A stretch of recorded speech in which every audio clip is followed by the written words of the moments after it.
برو ببین آقای سپهراد میخواد فرمان بیا بشین بخواب و بخور نخوری که 2 جلسه کامل به سگش 100% یاد دادیم و فیدبک بگیرم. ها حرف بزن بگو نه یاد ندادی اصلا، تو مربی خوبی نیستی، بگو. خب خب بیا یعنی یه ذره بدن رو کج کن، یعنی که بپیچون ماشاءالله فرمون. خب بیا بیا انگشت من نگاه کن. بیا آفرین. حالا جایزه رو بکش بالا سرش. ببین باید با یه دستت قلاده رو جوری بگیری که کارو ساده بکنی. الان منم اونجا بشینم مثل تو تمرین کنم، سگ حرفم رو گوش نمیکنه.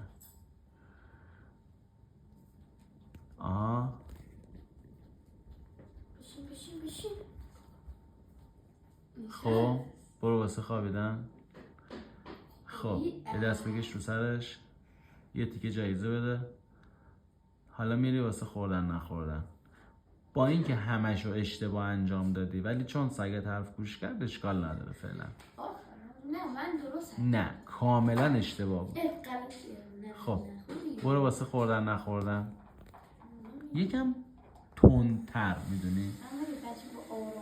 نه کار زیاد داریم امروز، مثلا با سگت خسته و کلافه میشه اگه زیاد الکی وقت بذاریم براش. خوردن نخوردن اینطوری بدش که نخور. خب نه میگیری جلوش اول فرمان بده. بده دیگه. نخور. خب شماره نه دیگه سپر ببین. شماره 2 فرمان. نه یه بار اول نخور سب میکنی ببینی میخوره یا نه. سگ اگر اومد جلو یا تکون خورد خواست بخوره دوباره میگی نخور و دستو جمع میکنی. اما اگه کاری نکرد وای میستی شمارش میکنی ببینی چند ثانیه نمیخوره بهش جایزه بدی. برو ببینم. نخور. 1 2 3 4 5 6 7 8 9 10. بهش میگی بیا بخور. بگی جلوش بیا بخور. بگیر جلو پوزش بیا بخور. آفرین.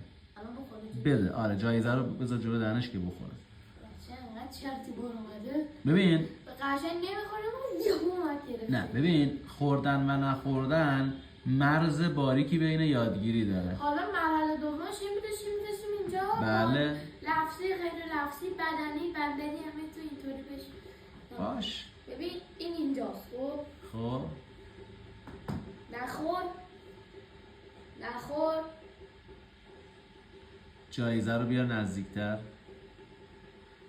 انگشت آفرین. بیار جلوتر باز. انگشت بکش روش. نخور. انگشت روی جایزه بکش. تو صورت خودت که فرمان نمیدی که. نه ناکن جایزه الان اینجاست. نخور. آفرین. خب یه دست بکش رو سرش. حالا جایزه رو از دور بیار بگی تو انگشتت. نخور. یعنی تو همون دور. آره. نخور. حالا بیار جلو. میخوام تا جلو پوزش بیاری. نخور. جلوتر. نخور. جلوتر. نخور. جلوتر. نخور. همونجا نگرش دار. خب یه دست بکش رو سرش. بده بخوره جایزش. آفرین. چه مربی داشتی. هزار ماشاءالله. تلاش و کوشش خودم است. خیلی آخر امتحانات تلاش و کوشش خوده.